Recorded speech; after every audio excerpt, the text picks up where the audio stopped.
메이저 수학학원 홍인철 원장입니다. 안녕하세요. 네. 이번에 이제 치러진 내정 중 2학년 이제 그 2학기 그 중간고사 이제 시험지를 들고 지금 제가 이 자리에 섰습니다. 네.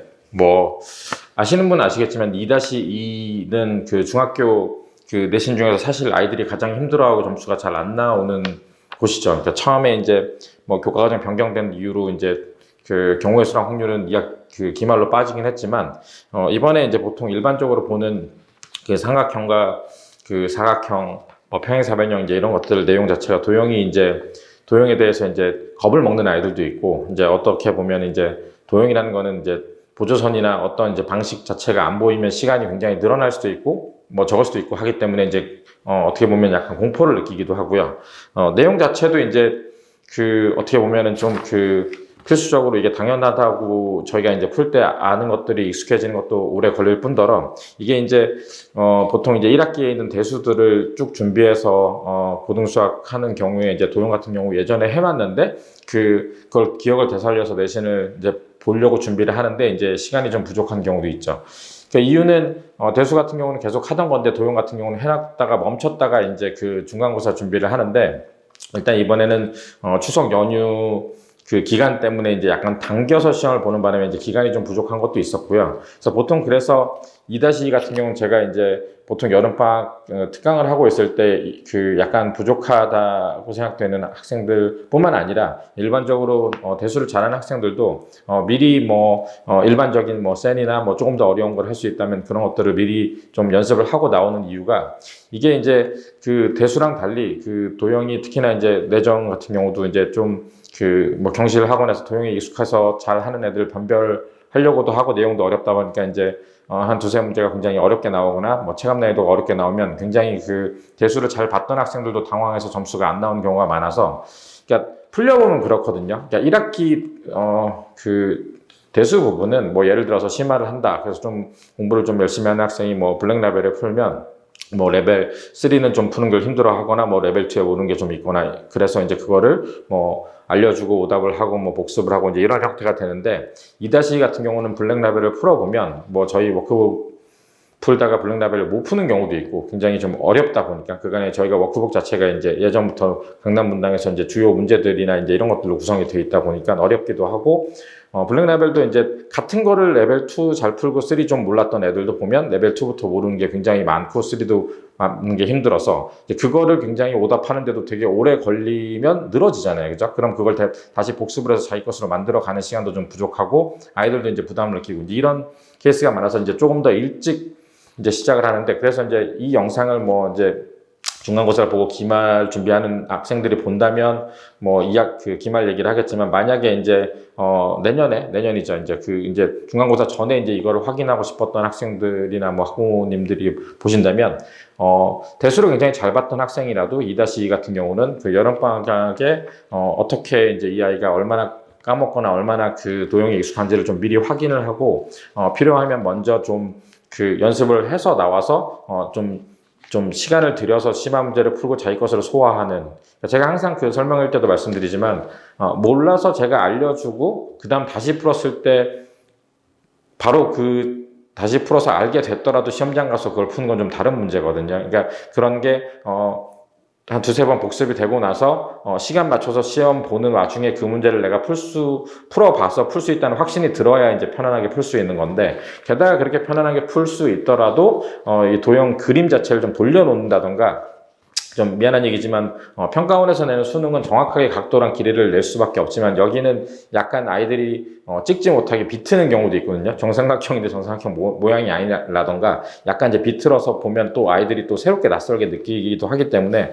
그런 걸 준비를 많이 하셨으면 좋겠고 이번 시험 자체는 모르겠어요. 워낙 단원이 어려워서 체감 난이도 어려웠다고 느끼는 학생들도 있을 수 있지만 사실 제가 볼 때는 19번이나 20번 아이들이 좀 힘들었을 수 있는데 그거 말고는 전반적으로는 굉장히 그냥 일반적인 그냥 센 등의 유형소에서 많이 보던 그런 연습을 좀 많이 하면 도형을 풀 수 있는 문제로 구성이 됐고 조금 특이한 점은 이게 이제 이 도형이 나올 때 보통은 이제 단순히 도형 그림을 그려주고 문제 푸는 것뿐만 아니라 밑에 이제 줄글로 돼 있는 뭐 예를 들면 평행사변의 조건을 묻는다던가 아니면 박스를 주고 기니 D 해서 이제 맞는 거 아닌 걸 그 묻는 이제 이런 문제들이 일반적으로 어느 정도 비율이 그 속해 있을 텐데 이번에 문제를 보면 1번부터 그런 박스 있는 문제는 8번 빼고는 다 6번이 이제 정의를 묻는 문제지만 나머지 그냥 다 도형만 나오는. 그러니까 어떻게 보면 그런 어떤 아이들은 그렇거든요. 도형을 보면 그냥 보조선을 그어서 잘 풀지만 이런 말로 돼 있을 때는 하나하나 해야 되는 게 너무 힘들어하거나 그걸 싫어하는 학생들이 있는데 이제 그런 문제는 좀 안 나왔다. 그냥 단순히 도형을 풀 수 있으면 풀 수 있는 문제가 되게 많았다는 얘기를 드리고 싶고, 뭐 그런 학생들이나 저런 학생들에 대해서 이제 어떤 스타일에 따라서 공부를 어떻게 하는 게 좋은지 아니면 지금 공부를 좀 안 해서 죄책감이 쌓였지만 어떻게 새롭게 시작하는 학생들을 위해서는 제가 10월 달에 그 중1, 2 대상으로 그 설명을 할 예정이니 뭐 관심 있으시면 들어주시면 감사하겠고 있습니다. 갑자기 광고를. 네. 쭉 보면 19번 같은 경우는 이게 저희 워크북에도 있고요. 이 문제를 종종 기출로 냈어요. 강남이랑 동당에. 그래서 워크북에 돼 있고, 그러니까 저희 반 학생도 이제 이걸 워크북에서 풀고 이제 들었는데 이 자체가 이제 푼 게 아니라 정확하게 얘기하면 그때 몰라서 제가 알려주고 다시 오답을 하고 했는데 이제 그게 어렵다 보니까 이제 그걸 소화해서 푼 학생도 있고 이제 이걸 좀 힘들어하는 학생도 있는데 물론 약간 변형을 하긴 했는데 이제 이 본질적인 내용 자체 이 문제는 굉장히 유명해서 예전에 아마 내정에서 나온 거 제가 처음 본 것 같은데 이게 분당 지역이나 강남 지역에서 나왔던 문제고 저희 워크북에도 있고 일반적으로 그냥 문제집에서 본 적이 이거 블랙라벨이 있어요. 맞아. 블랙라벨에 요 문제가 있고 이제 그 블랙라벨 그다음 뭐 강남 기출이나 분당에 나왔던 거를 베이스로 19번을 낸 것 같고요.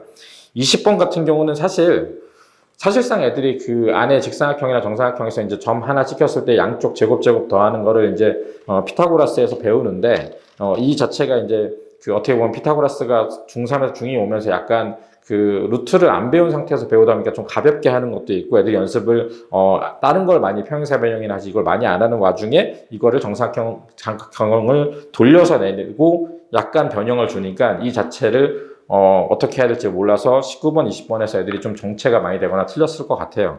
뭐 결론을 말씀드리면 20번 같은 경우는 C선을 그어가지고 그거는 이제 AED랑 CDF가 이제 합동이니까 합동 그 길이 찾아서 C 길이를 구할 수 있으니까 이제 제곱 더하는 걸로 이제 풀 수 있는데 아이들이 그걸 잘 못 찾았을 것 같아요.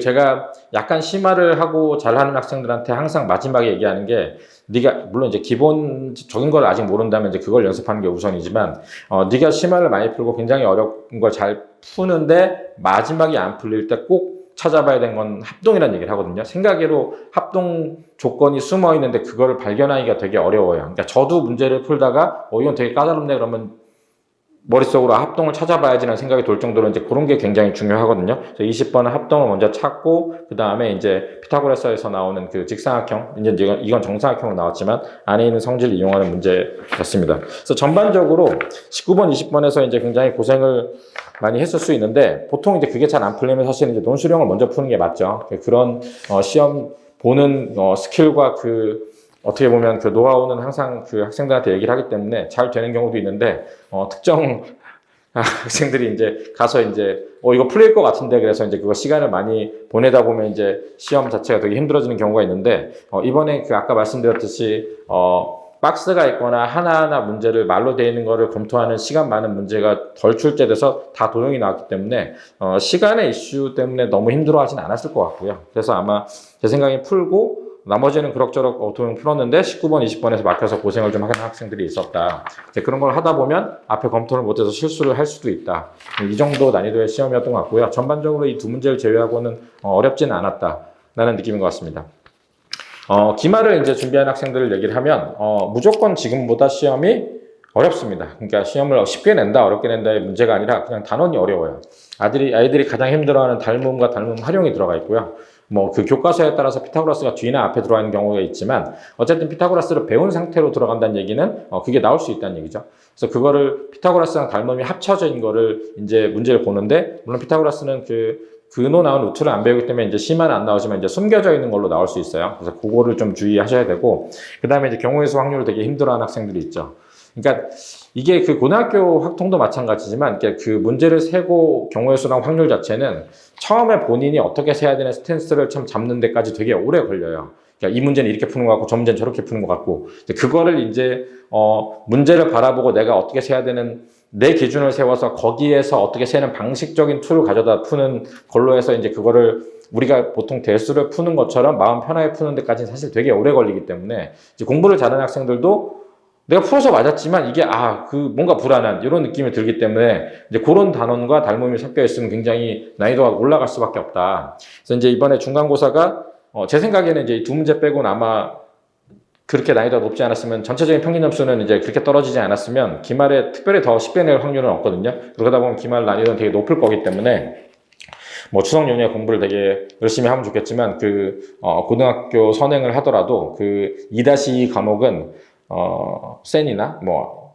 본인이 잘 한다고 생각하면 뭐 일품이나 블랙 라벨이라도 일단 시험 범위를 한번 점검하면서 푸는 그걸 했으면 좋겠고요. 그게 아니다, 뭐 그것까지 푸는 것까지는 내가 아니더라도 잘할 것 같다라고 생각되면 뭐 작년에 있는 모대정중 시험지를 구해서 시험을 봐보고 내가 괜찮네, 다 기억하고 있고 이 정도면 내가 시험 직전에 가서 어느 정도 기간을 갖고 공부하면 되겠네라는 생각이 들면 이제 그렇게 하시면 되고 이게 생각해도 되게 어렵고 빡빡하네라고 생각하면 약간의 고등선행이나 다른 것들을 좀 줄이더라도 이거를 좀 잘해서 이제 기말을 마무리하는 게 중학교 중에서 시험이 제일 어려운 게 2-2거든요. 그러니까 3-1 같은 경우는 뭐 쉽진 않지만 3-2도 쉽진 않지만 아이들이 이제 대부분 고등선행을 좀 많이 한다고 가정하면 3-1 대수는 조금 편할 수 있고요. 문제를 바라보는 관점 자체가 약간 더 높아지기 때문에 이제 중학교 sen이 쉬워질 수 있고요. 뭐 틀리는 건 또 별도의 연습이 필요한 얘기지만 3-2는 내용이 어렵지만 전체적으로 그 학교에서 어렵게 안 내고 별로 비중이 작기 때문에 결국은 체감 자체는 아마 2학년 2학기 기말이 제일 어려울 거거든요. 그래서 그것 준비를 잘 하고 겨울방학 이용해서 본인이 원하는 선행이나 이런 것들을 할 수 있는 기회가 됐으면 좋겠습니다. 시험 보느라 고생 많으셨고요. 유명했던 19번 문제 잠깐 이제 말을 쓰진 않았어요. 그냥 도형만 보면 문제를 알 수 있는 거라서 그거 잠깐 풀이를 하고 마치겠습니다. 그러니까 이 문제의 핵심은 사실 이거는 이 점 자체가 사실 방심이죠. 그러니까 방심은 교과 과정에서 빠지긴 했는데 방심 문제가 이렇게 그냥 길이 같은 걸로 해서 나오긴 해요. 이게 가계 이등분선이라고 돼 있죠? 가계 이등분선이 돼 있으면 결론으로 얘기하면 가계 이등분선이면 이 길이 공통이고 여기서 수선을 내리고 길이가 그쵸. 그래서 이제 이 자체가 이 길이가 같아지는 방심이란 자체가 내용은 방심을 배우진 않지만 사실은 이제 이런 형태의 이제 가계 이등분선 자체가 굉장히 많이 나오기 때문에 그걸 좀 알았으면 좋겠고요. 그래서 여기서 내린 요렇게 되는 거랑 요렇게 되는 게 이제 길이가 같으면서 요 길이가 같은 거겠죠. 그죠? 그러니까 요게 10이라고 되어 있으니까 이제 여기 10이고 이게 3인데 특이하게끔 이 문제는 이제 여기를 이어서 여기를 이제 수직 이등분선의 교점이라는 얘기는 여기랑 같잖아요. 그죠? 그러면 결론적으로 얘기하면 요 삼각형 요 두 개가 이제 합동이 되는 거죠. 왜냐면 이게 90도고 여기는 공통이고 이제 이 길이가 같다 보니까 이제 뭐 RHS 합동이라고 할 수도 있고 뭐 ASA 합동이라고 생각할 수도 있는데 그러면 결론적으로 여기가 요 길이랑 요 길이가 같아지죠. 그래서 우리가 최종적으로 알아내야 될 것은 여기랑 여기가 합동인 걸 알아내는 거. 그래서 이게 90도고 길이 같고 길이 같으니까 이제 이게 RHS 합동이죠. 이제 그렇게 되면 여기가 3이면 여기가 3이니까 y는 이게 7이 된다. 그래서 y 제곱은 49라는 사실을 알 수 있는 거고요. 그렇게 되면 여기 길이가 이게 6이라고 돼 있으면 요게 6이니까 이 x 같은 경우는 이제 피타고라스죠. 피타고라스니까 x 같은 경우는 3의 제곱 더하기 6의 제곱이 되겠죠. 그래서 이제 이 길이 자체를 구하면 그 루트가 쓰이는데 그냥 제곱으로 바로 빼게 이제 돌려서 낸 거고요. 그러다 보면 이제 답이 4 나와서 답이 5번 이제 이렇게 되는 이제 결론은 여기 수직 이등분선을 거서 요게 합동인 거를 파악을 하고 여기가 합동인 거라서 이 길이가 같은. 그러니까 실제 옛날에 기출 문제는 요 값을 구하는 거라서 이게 x로 놓고 여기서 x를 빼서 같다고 나서 뭐 나왔던 문제 답 중에서 2분의 5가 있고 뭐 이런 문제였던 거를 약간 변형을 좀 해서 낸 것 같아요. 그래서 이제 이 문제를 풀어봤던 애들도 이제 이걸 좀 힘들어할 수 있는데 이 문제는 유형은 바뀔 수가 없어요. 여기서 수직 이등분선 거서 나와서 합동 찾는 거는 딱 하나라서 이거는 뭐 제 생각에 돌고 도니까 한 2, 3년 뒤에 한 번 더 출제될 수도 있는데 그냥 뭐 다른 학교 같은 경우 나올 수도 있겠죠. 그래서 뭐 이 문제 유형은 좀 꼭 알아두시면 좋을 것 같습니다. 네, 여기까지 풀이를 했고요. 아무튼 그 명절 잘 보내시고 시험 보느라 고생 많으셨습니다. 감사합니다.